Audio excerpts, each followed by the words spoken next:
She looked into my eyes like she already knew every secret I've ever hidden. The first time I saw her, it was the kind of ordinary afternoon that suddenly feels anything but ordinary. I had slipped into the little cafe on the corner to escape the sun, the quiet clatter of cups and low hum of conversation surrounding me like a gentle cocoon. That's when I noticed her.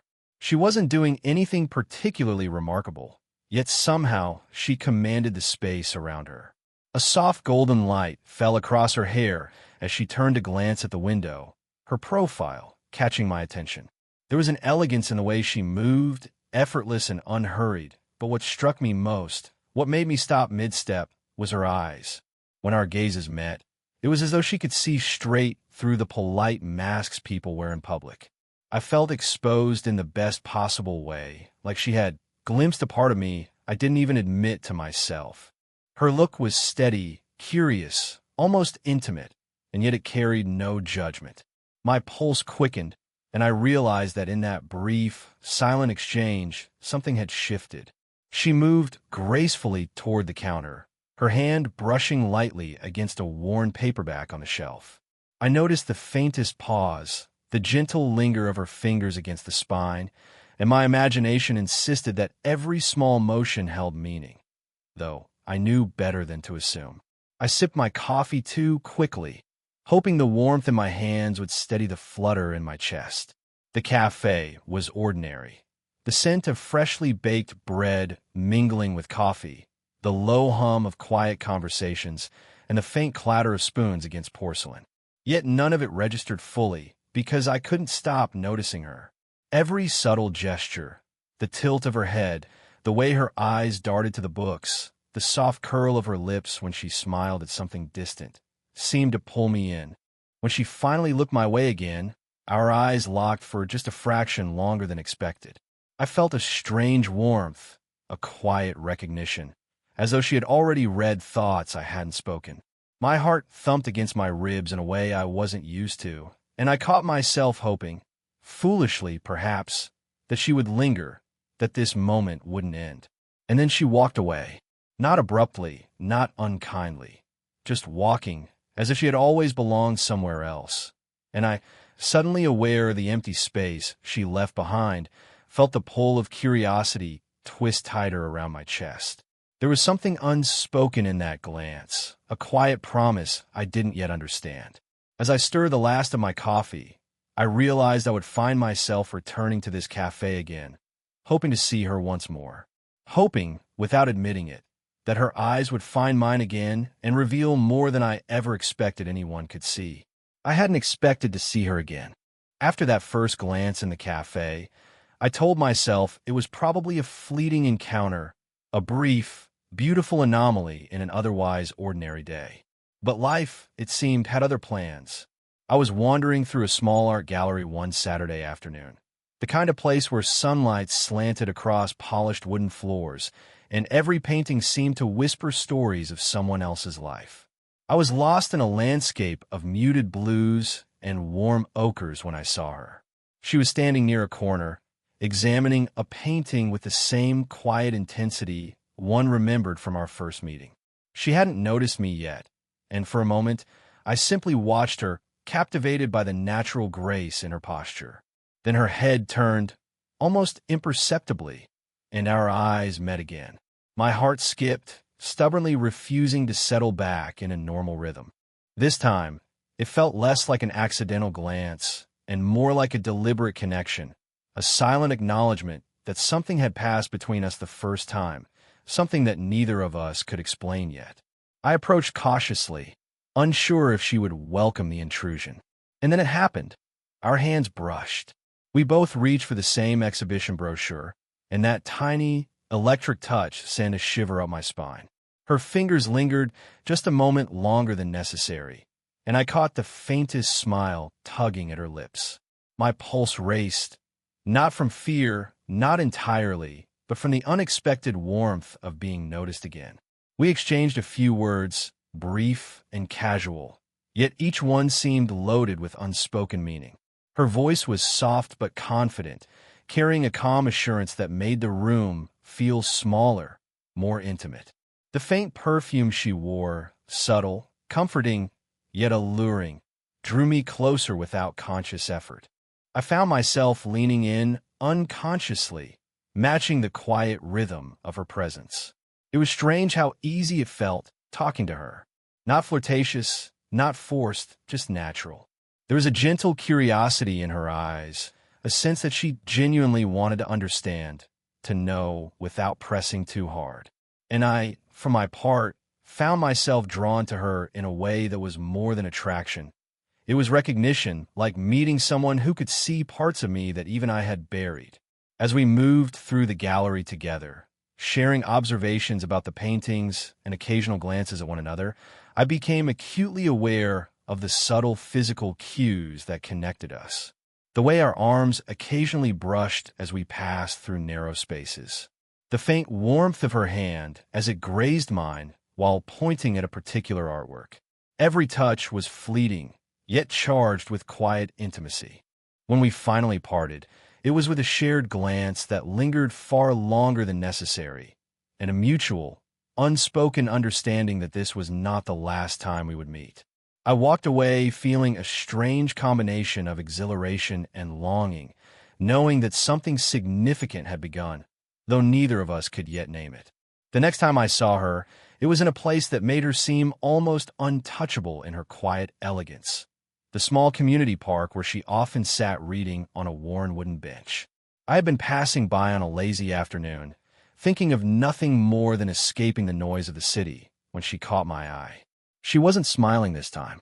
Her usual composure seemed softened, fragile in a way that drew me in rather than pushing me away. I watched as her fingers traced absent-minded patterns on the edge of her notebook, her shoulders slightly hunched, the faint crease of worry etched between her brows.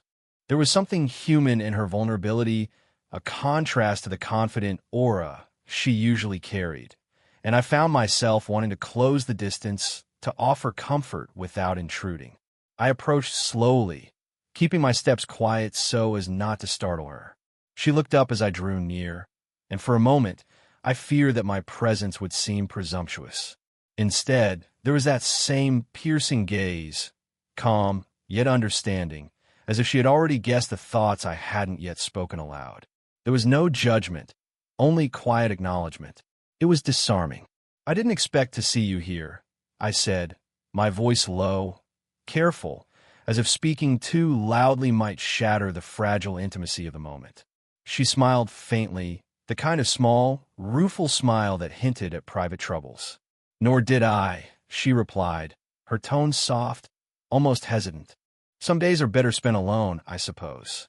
We fell into a tentative rhythm, sitting side by side on the bench, sharing silence more than conversation. The world around us continued its busy hum. Children laughing in the distance, the occasional bark of a dog, the rustle of leaves, but none of it seemed to intrude on the quiet bubble we occupied. I noticed the subtle movements of her hands, the way she twirled a strand of hair around her finger, the gentle tapping of her foot as if lost in thought. Small gestures, almost imperceptible, yet they revealed so much about her state of mind. When her shoulders brushed, it was accidental but electric. I hesitated, unsure whether to retreat or linger. Instead, I let my hand hover near hers, lightly brushing against her fingers in a silent gesture of reassurance. She didn't pull away. Instead, her hand remained close, the faint warmth radiating through that tiny contact. I felt a quiet thrill, the unspoken connection settling into something deeper, more personal. In that moment, I realized that our relationship was no longer just about curiosity or chance encounters. It was about trust, about glimpsing the cracks beneath the surface of someone who seemed unshakable and being allowed to stand there without pretense. She was letting me in, just enough to feel the fragile beauty of her vulnerabilities without crossing any boundaries. And as we sat there, side by side, sharing the unspoken comfort of presence, I understood something fundamental, that the slow, careful unfolding of connection, the gentle brushing of hands, the quiet observation of another's fears, was where real intimacy lived. That was where this story, subtle and tender, had truly begun. The sky had turned a slate gray by mid-afternoon, and a gentle drizzle began to fall, blurring the edges of the world around me. I was walking along the cobblestone streets near the gallery, hands shoved deep into my pockets when I saw her. She was standing under the thin awning of a bookstore, her coat clinging slightly from the damp, hair falling in soft strands around her face.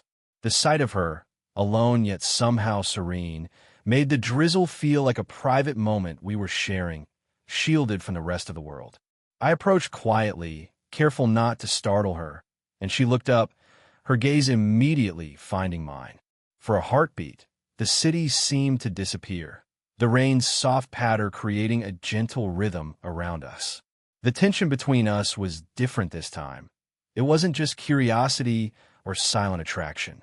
There was an unspoken need to connect, to understand each other in a way words often fail to express.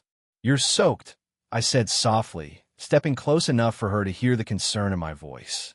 She shook her head slightly, brushing damp hair from her cheek, and smiled faintly. "A little," she admitted. "But rain has a way of making things clearer, doesn't it?" We moved together under the narrow awning, close enough that our shoulders brushed.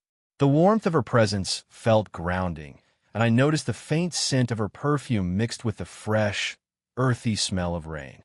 It was intoxicating in its subtlety, comforting and thrilling all at once. The conversation that followed was quiet but meaningful. She spoke of past regrets with a rare vulnerability, revealing the moments she rarely shared with anyone. Losses, fears, dreams tucked away behind a confident exterior. I listened, struck by how effortless it felt to be a part of this intimate space, to hear her speak without pretense. I found myself sharing small pieces of my own story too, things I usually kept locked behind careful walls. The rain seemed to absorb our words, holding them gently in the space between us. At one point, a heavier drop splashed against the ground, and instinctively, I reached out to tuck a damp strand of hair behind her ear. My fingers brushed her cheek softly, and she didn't pull away. Instead, she leaned ever so slightly toward me, as if encouraging the closeness. The warmth of her skin against my hand sent a quiet thrill through me, a mixture of comfort, trust, and something unspoken, waiting to bloom. We stayed under that awning long after the rain had slowed to a mist. Our shoulders remained lightly touching, a physical tether that spoke more than words could. When I finally walked her to the edge of the street, she looked up at me with those same piercing eyes, steady and knowing, and I realized that in this rain-soaked afternoon, something fundamental had shifted. We had shared truths, vulnerabilities, and the rare gift of being fully seen, all within the rhythm of falling rain. As we parted, there was no need for grand gestures or dramatic confessions. The quiet intimacy, the soft brush of hands, the warmth of proximity, the comfort of shared silence was enough. And I knew, with a certainty that surprised me, that our connection was only deepening. It was one of those quiet evenings when the city seemed to exhale, the streets bathed in the soft glow of amber streetlights. I had invited her to walk with me along a narrow lane lined with small shops, the kind where the windows flickered with warm light and the hum of life felt distant, almost muted. I wasn't sure whether she had accepted the invitation out of curiosity or because, like me, she craved the rare comfort of undemanding company. Either way, she was there, and that was enough. The conversation started lightly, remarks about books, art, and the oddities of city life. But beneath the surface, there was an undercurrent neither of us addressed directly, a mutual awareness of how close we had come over the past weeks. Every brush of our arms, every accidental touch as we passed through narrow spaces, carried the weight of unspoken intention. At one point, she paused to adjust the strap of her bag, and our hands met. Just a fleeting touch, the sort that could easily be dismissed as accidental. But this time, neither of us withdrew. My fingers brushed against hers again, lingering slightly, and a warmth spread through my chest that was impossible to ignore. I felt her notice it too. There was a soft intake of breath, almost imperceptible, and I realized that the distance between us had shrunk in that tiny moment. We continued walking, the rhythm of our steps slowly sinking, our bodies subtly aware of the closeness. Her shoulder brushed mine lightly, and I found myself instinctively leaning just a fraction closer. It wasn't forced or deliberate, merely a response to the unspoken gravity between us. I could feel her presence like a gentle weight, grounding and electrifying at the same time. At the edge of a small park, we paused near a wrought iron bench. She sat first, and I followed, our knees almost touching. The air was cooler here, the scent of damp earth and fallen leaves mingling with the faint perfume she wore, a fragrance that had begun to feel like home. She shifted slightly, and my hand hovered near hers. For a moment, I debated retreating, unsure if the gesture would be welcome. But she moved her fingers toward mine, letting them brush softly. That simple, lingering touch spoke volumes. Trust, curiosity, and a delicate permission to draw closer without words. I watched her face, noticing the way her eyes softened when she smiled, the subtle tilt of her head as if inviting connection. I reached out again, letting my fingers rest lightly over hers, feeling the warmth radiate through that small contact. The world around us blurred, leaving only the quiet intimacy of shared presence, the gentle thrill of physical closeness tempered by unspoken restraint. We stayed there for what felt like hours, hands brushing, shoulders leaning close, and silence filled with meaning. There was no need to rush, no urgency to speak the words that hovered between us. The connection was already profound, a slow-burning awareness of one another that neither of us wanted to disrupt. When we finally rose to leave, the lingering touch remained in memory, the quiet imprint of warmth, trust, and desire that neither time nor distance could erase. That night, I realized that intimacy wasn't always about words or declarations. Sometimes, it lived in the soft brush of hands and the delicate permission to stay close. The days that followed our lingering touch were charged with an invisible tension. Every message, every accidental meeting, carried the weight of possibility, but also the quiet fear of overstepping unspoken boundaries. I found myself analyzing every glance, replaying every fleeting brush of hands, wondering if she felt the same intensity one did, or if I was simply imagining it. It was on a particularly gray afternoon that we met at her favorite little cafe, the kind where sunlight usually filtered in through large windows, painting warm patches on the wooden floor. But today the light was muted, shadowed by heavy clouds outside. She was already there when I arrived, seated with a cup of tea, her posture slightly more rigid than usual. The usual calm in her eyes was tempered by a flicker of hesitation. As I approached, I noticed subtle cues that something was off. Her fingers fiddled nervously with the handle of her cup, and she avoided eye contact longer than she usually did. My chest tightened, a premonition I couldn't shake. I slid into the chair opposite her, careful to respect the invisible distance she seemed to need. "I've been thinking," she said quietly, voice low, almost hesitant. "About us." I nodded, trying to steady the rapid beat of my heart. "Me too," I admitted, unsure of how much to say, how much to reveal without scaring away the fragile trust we had built. She looked down at her tea, swirling it in the cup, the steam rising in soft tendrils that smelled faintly of chamomile. "I care about you," she continued, finally meeting my gaze. "But I'm afraid. Afraid of how this might look, of how complicated it could get." Her words landed like a gentle weight on my chest.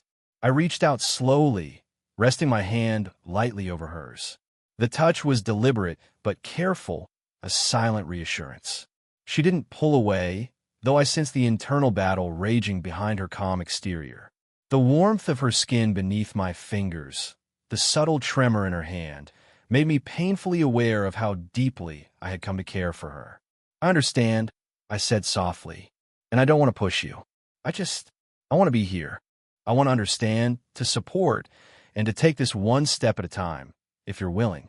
Her lips curved into a small, vulnerable smile, a mixture of relief and lingering doubt. The tension in her shoulders eased slightly, though her eyes still held traces of hesitation.